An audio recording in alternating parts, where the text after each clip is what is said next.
Friends ನೋಡ್ರಿ, ಈಗ 3 ಮಂದಿನ ಕುಣಿಸಿ ಗಾಡಿ ಜಗಸಾರ್ದೀವಿ ನ್ಯೂಲ್ಯಾಂಡ.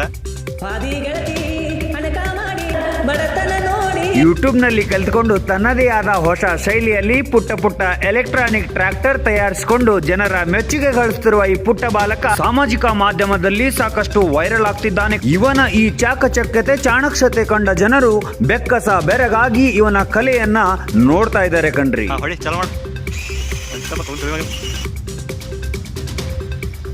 ಎಷ್ಟು ಒಂದು 60 ಕಿಲೋ ಇದೆ, 55 ಹಾಕೊಂಡ್ರಪ್ಪ ನೀವು.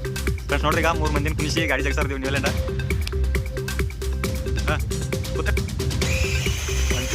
ಕುಂದಾನಗರಿ ಬೆಳಗಾವಿಯ ಪುಟ್ಟ ಬಾಲಕನೊಬ್ಬ ಎಲೆಕ್ಟ್ರಾನಿಕ್ ಟ್ರ್ಯಾಕ್ಟರ್ ತಯಾರಿಸುವಲ್ಲಿ ಪಳಗುತ್ತಿದ್ದಾನೆ ಕಣ್ರಿ. ಹೌದು, ಯೂಟ್ಯೂಬ್ನಲ್ಲಿ ನೋಡಿಕೊಂಡೇ ತಾಂತ್ರಿಕ ವಿಜ್ಞಾನದಲ್ಲಿ ಪಳಗುತ್ತಿರುವ ಈ ಪುಟ್ಟ ಬಾಲಕನಿಗೆ ಸಾಮಾಜಿಕ ಮಾಧ್ಯಮದಲ್ಲಿ ಸಾಕಷ್ಟು ಮೆಚ್ಚುಗೆ ಹರಿದು ಬರ್ತಾ ಇರುವಂತದ್ದು. ಸರ್ಕಾರಿ ಶಾಲೆಯ ಈ ವಿಶೇಷ ಪ್ರತಿಭೆಯ ಬಗ್ಗೆ ನೀವೇನಂತೀರಿ? ನಿಮ್ಮ ಮನದಾಳದ ಮಾತನ್ನ ಕಮೆಂಟ್ ಮುಖಾಂತರ ತಿಳಿಸಿ ವೀಕ್ಷಕರೇ. ವಿಶೇಷವಾದ ನ್ಯೂಸ್ ಅಪ್ಡೇಟ್ಗಳಿಗಾಗಿ SA ನ್ಯೂಸ್ ಕರ್ನಾಟಕವನ್ನ ಫಾಲೋ ಮಾಡ್ಕೊಳ್ಳಿ.